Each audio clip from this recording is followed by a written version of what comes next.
Hey YouTube, in this video I'm going to continue my series on the Mogu'shan Vaults raid and how to parse and do better DPS as a Shadow Priest.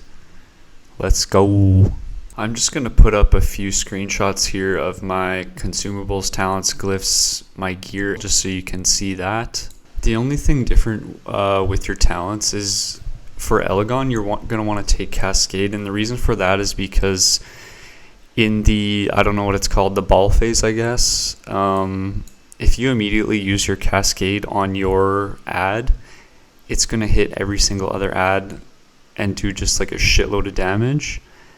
And the other reason is on the pillar phase, if you use it on your assigned pillar, it's also going to jump across the room and hit every other pillar. So it has an advantage over Halo. Halo is still in the top logs, so if you line it up correctly, you can still do good. But in my opinion, Cascade is just easier to use.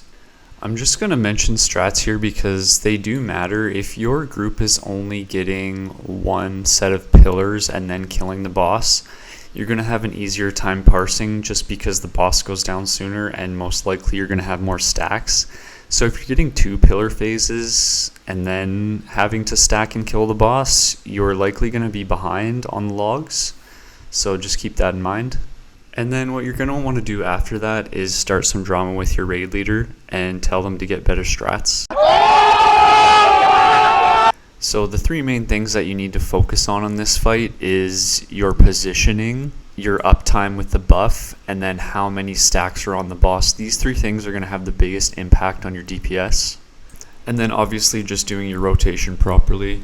If you're struggling with Shadow Priests or even with the rotation, I do have a full guide on it that I'll put the link in the description for you. For your positioning on this fight, you're always going to want to try to be at the edge or wherever your stack point is. Obviously, however your group does it, if you guys have a stack point, just make sure you're on the edge. That way it makes it a lot easier to have the most uptime with the buff. What I like to do here to have almost 100% uptime on the buff is in between a global cooldown.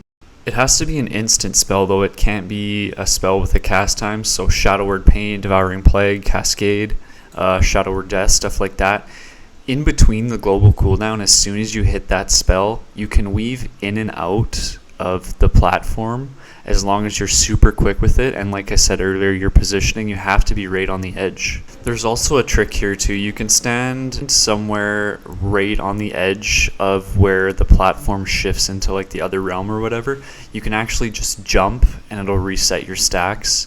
I've tried doing this, I don't like it that much, so just keep in mind you can always do that as well. Just find the sweet spot right on the edge of the platform, and then instead of running in and out, you can just jump once. The second other thing with your positioning is always be in range of the ball that you're assigned to kill, and then obviously the boss. I've said this before, but Shadow Priest movement and like being able to DPS while you move kind of is trash. So what you're going to want to do is, like, as soon as you know that you're going to be phasing into the ball phase, you need to plan a little bit ahead. What I mean by that, I guess, is if your stacks are good, you don't need to reset, and you know that you're going to phase within the next 5 seconds, start making your way over to the pillar that you were assigned and try to maximize your DPS. So only move in between global cooldowns. That way you have the most uptime on your spells.